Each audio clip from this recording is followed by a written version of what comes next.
Coming up on RNE-TV Live, we learn more about downsizing and why tiny living is on the rise. And we travel to an HBCU in South Carolina and discover some of their obstacles. And finally, we give you your first update on winter sports. Stay tuned for that and much more.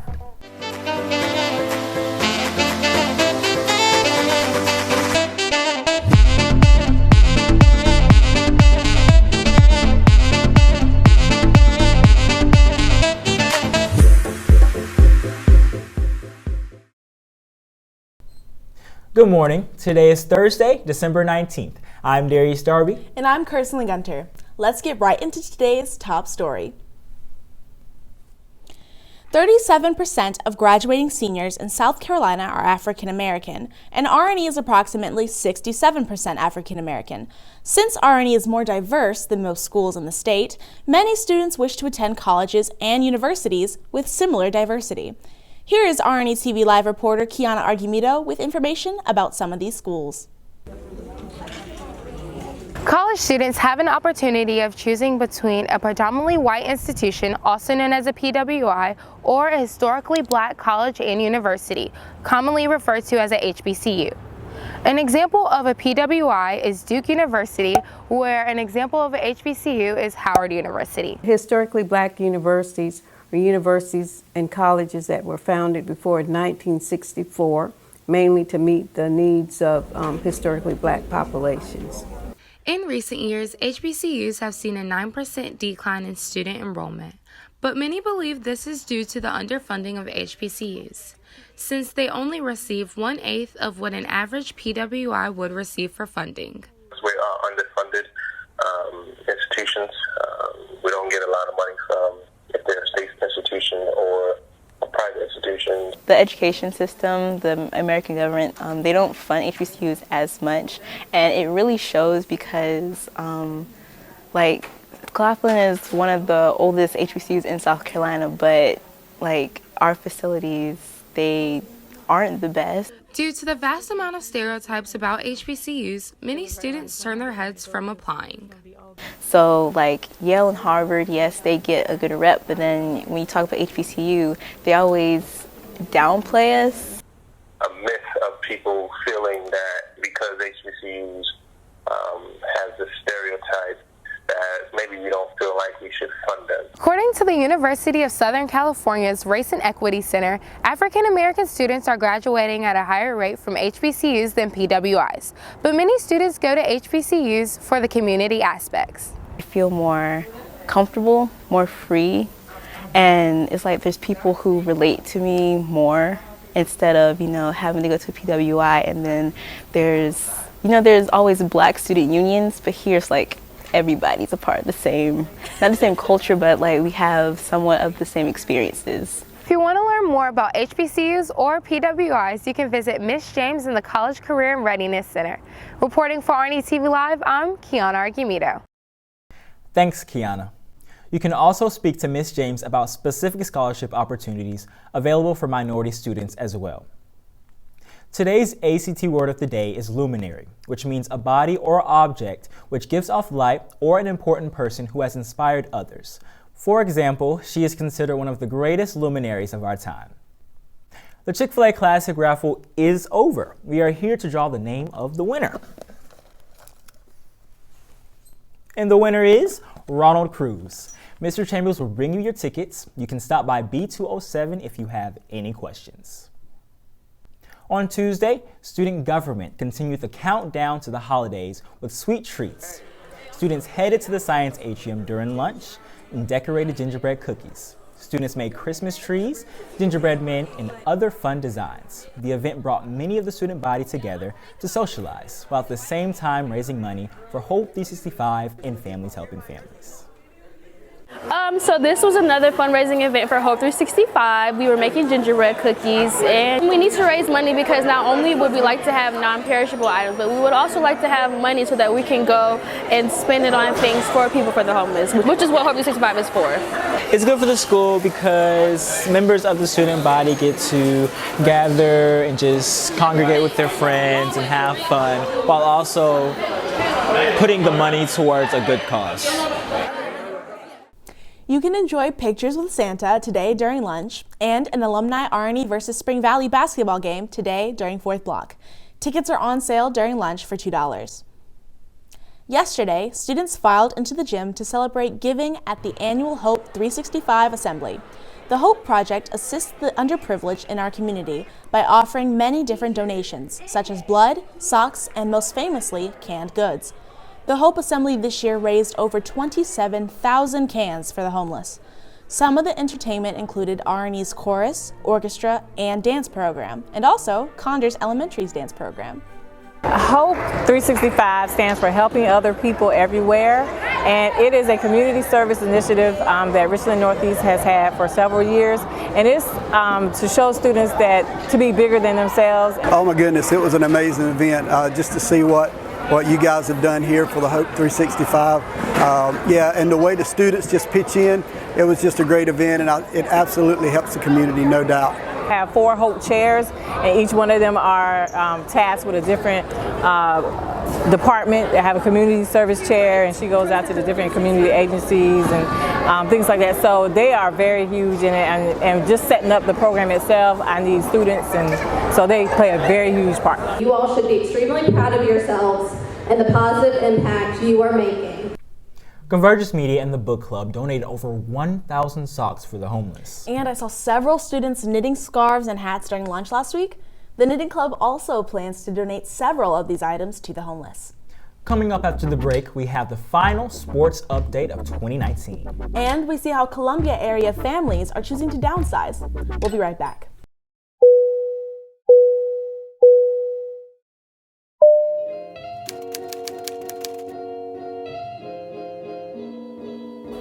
I do. I feel like they should be more aware and more involved in politics. The sooner that we get started, the better. And also, the sooner we'll be able to vote and, things like that. We're in high school now, and in a few years we'll be able to vote.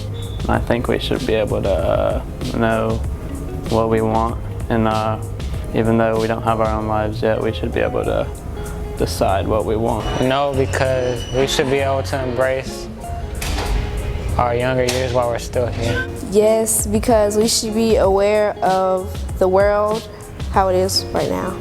No, it don't really affect my life or anybody else's as a kid. Some of us are getting ready to vote in a little bit. Somebody's turning 18, some people gonna vote. They still gotta pay attention because the law matters. I believe that students should be aware of politics because it kind of keeps you in the loop with anything. Yes, because I feel like the younger the mind, the more experience they can get while talking about it.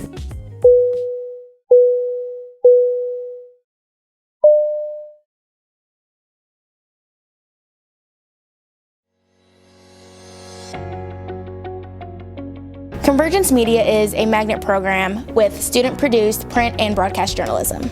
Convergence Media is a journalism magnet that allows students to explore the newspaper, yearbook, literary magazine, our webpage, and broadcast all in one. It is an outlet where we as students can voice our own opinions while also telling the stories of people who are voiceless. Convergence Media has given me the opportunity to report on the issues that I see in the world around me. Convergence Media is impacting me by giving me a career path that I really want to go into, and it's kind of helped me go all along through my high school years and give me something to excel and do good at. It's a place where you can express yourself while also not trying to be biased in a way, but trying to understand both sides of a story. Convergence Media has helped me because it took me out of my comfort zone. We actually have to go out and interview people, how to be professional. I believe students should join this award-winning program if they are interested in getting out of their comfort zones, meeting new people, and creating something or doing things that they never thought that they would be able to do. Going to Convergence Media and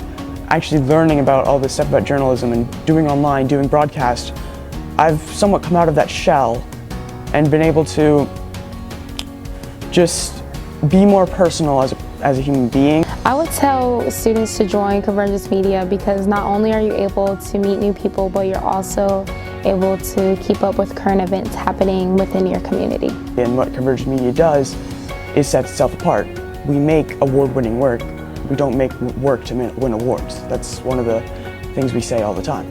Students should join Convergence Media if they want a close-knit community with their classmates if they want the opportunity to express themselves, their creativity, and if they want to become more well-rounded students. It's great to be a part of.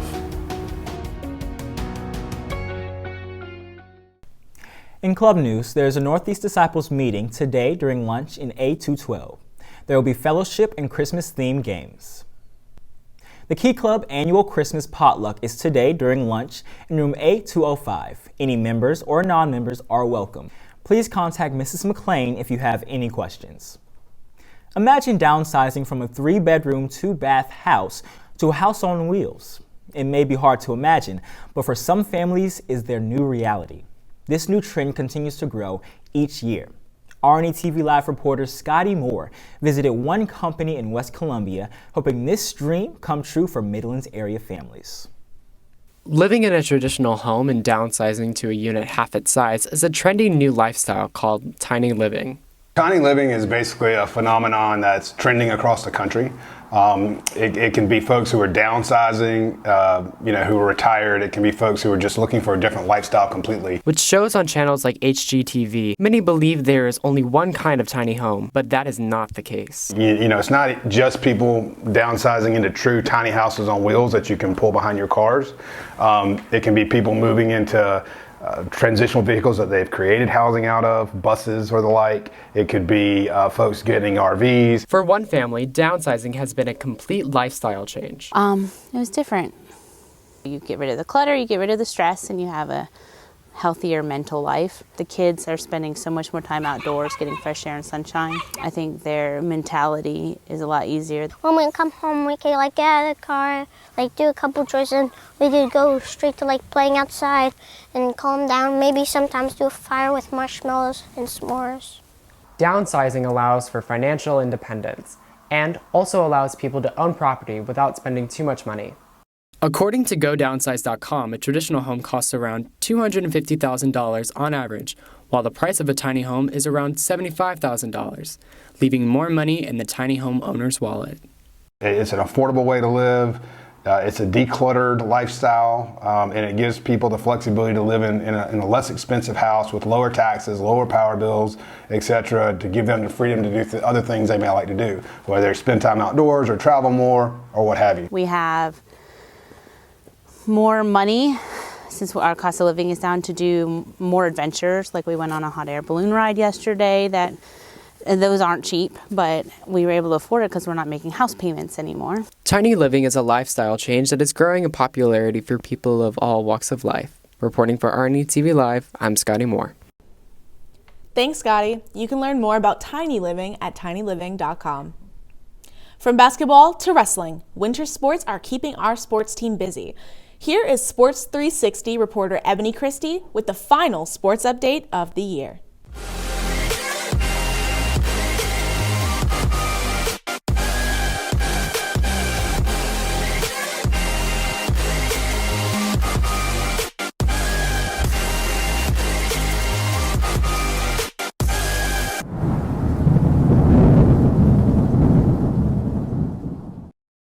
Good morning, Cavaliers, and welcome to this edition of Sports 360.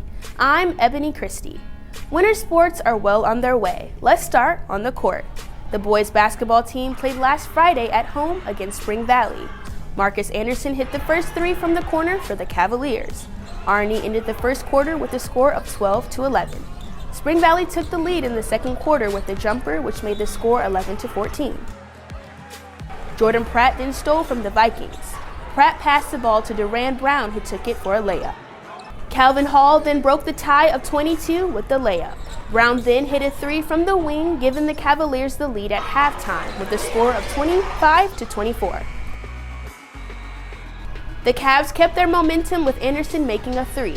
Dallas McClan then blocked the Viking shot, which led the Cavaliers to a score of 32-30. Amir Cherry put the game away with a dunk. Spring Valley fell to the Cavaliers with the final score of 41-37. I felt pretty good. We started off strong, but then they went on to make a run, and we just finished the game. I don't think we played our best basketball that game. I think we were kind of caught up in the emotion of the game, having to play against one of our former players and a guy that was kind of practicing with us up until November 11th. But you know, the guys, the kids were resilient. They fought back and they made the plays that they had to make to win the game. The boys played against Lugoff Elgin Monday night. They won with the final score of 83-47. Moving to girls basketball. They also played Spring Valley last Friday night. The Cavaliers would fall to the Vikings with the final score of 43-36. The wrestling team participated in a double elimination tournament. No one placed, but the Cavaliers won 8 of their matches. The next wrestling match is against AC Flora tonight. Shania Bellamy announced her plans to run track and field for Coastal Carolina University on November 15th. She signed her letter of intent in front of friends and family, and they took time for a celebratory photo. Bellamy is a 2-time state champion in the girls' 400-meter hurdle, which earned her a full-ride scholarship to the university. I wanted to go to a school that I felt I was comfortable at, but also far enough away from home, but not super close to home. So that was important to me, and the campus is beautiful, and I felt like the coaches have a great bond with me, and I can tell they really want to work with me. This moment is really awesome because, you know, in today's economy, it's really difficult to find out how you're going to be able to save for your children to go off to get a higher education as well as maintain your life. So this is a very, very momentous moment for me. Yeah. Stay tuned throughout the sports season for up-to-date scores, schedules, and stories. Reporting for RNE-TV Live, I'm Ebony Christie.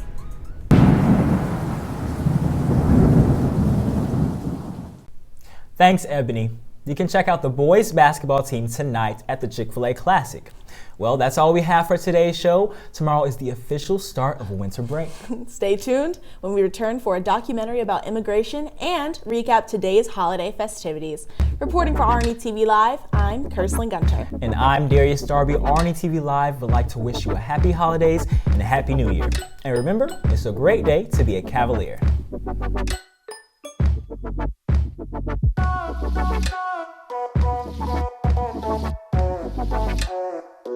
Thank you.